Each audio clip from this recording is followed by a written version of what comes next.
Hey, how's it going everyone? So in this video, I'm gonna be introducing to you my most recent guitar, and it's actually my dream guitar. I would say it's been 14 years in the making because this guitar right here is a signature guitar from an artist, and it's a huge reason why I started playing the guitar. Just because the tone and the playing, the notes, the melodies from this artist, it captivates me, it motivates me, it speaks to my soul, and I've always wanted to be able to achieve that with my own playing. And I tried playing other guitars and I get pretty close, but for some reason this guitar, it called out to me. So in this video, I'm gonna be unveiling my dream guitar and why I started playing the guitar. Enough of the chit chat, it's time for the unveiling.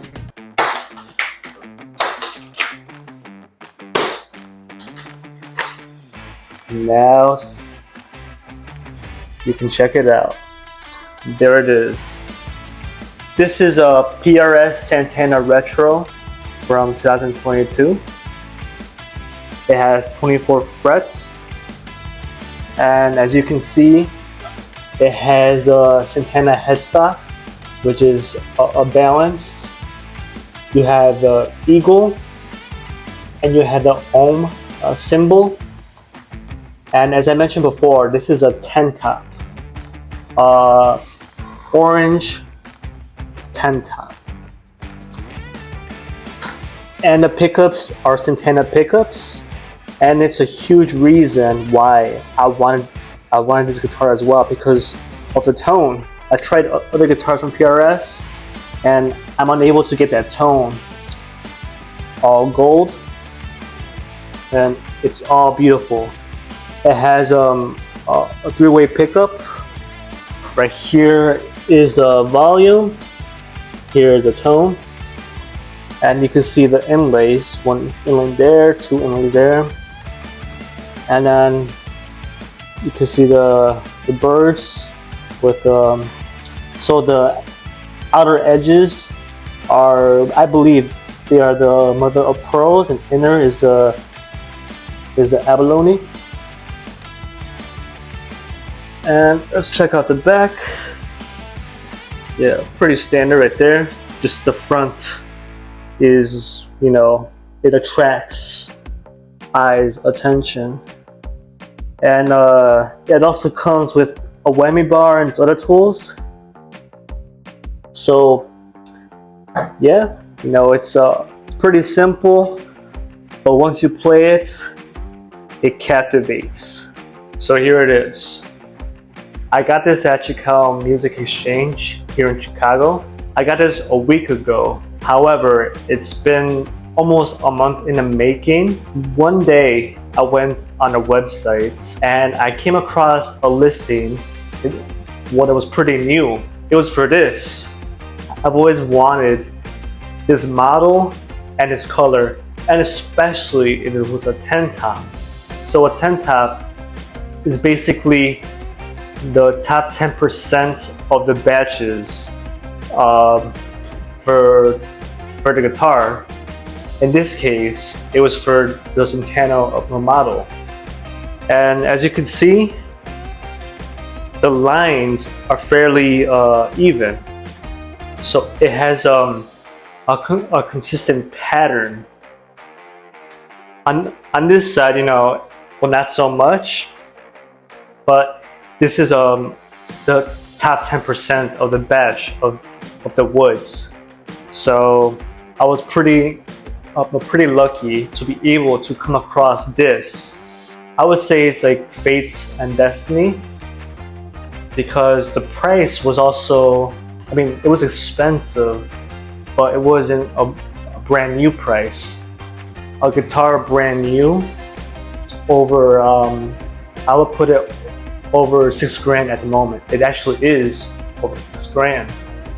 I got this for taxes and everything for 3,800, which is still expensive, but if you compare it to a brand new one, I would say it's more accessible if you save up and trade in, which I did.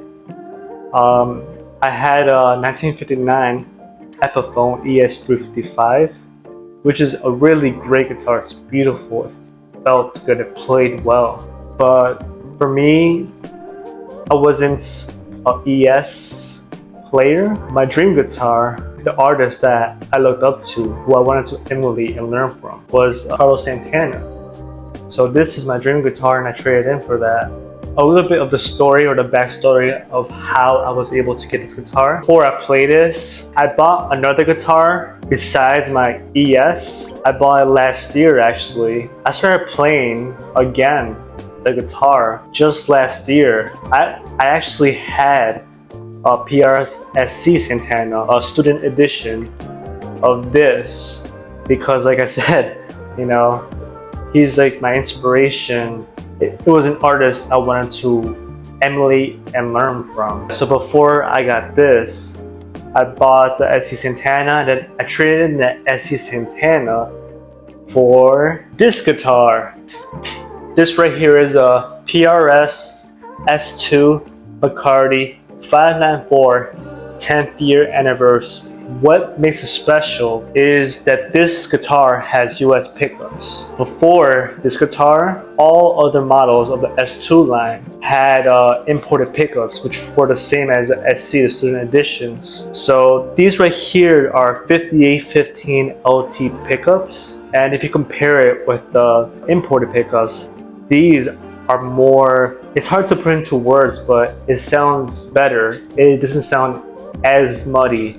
It has that authentic tone, that thick, creamy tone. It's hard to explain it. I had a choice to either get this guitar or a Les Paul. For me, that tone for Les Paul is also, it's really enticing. It speaks to me personally, and I prefer the tone of the Les Paul than a PRS. But at the same time though, I wanted to get as close as possible to that Santana tone. Just like the feel of the guitar also is what attracted me, making the decision to get this instead of Les Paul. Just the feel, the QC, the quality control. I know what I'm getting, what I'm expecting, the consistency of it compared to a Gibson, because you hear stories of Gibson, how it doesn't stay in tune, how after a while the fret or the string, there are some issues with it, and I just wanted to avoid that. I got this just because of the QC, the feel, and the look is also, pretty eye-worthy. It catches the eyes. The bird inlays, I got this, and I got pretty close to the Santana tone, but I wasn't able to achieve that creamy high that you expect to get from Santana.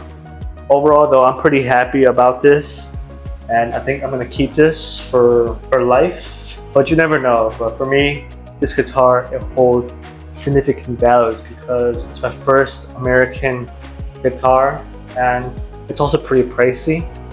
However, I was able to trade in the Santana for this, so I got this after trading for $1,700 at Chicago Music Exchange as well. And yeah, so now I'm gonna plug in the Santana, and you're gonna hear that Santana tone.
that wraps up this video.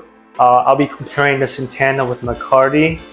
I'll also be teaching how to get the Santana tone with or without the guitar.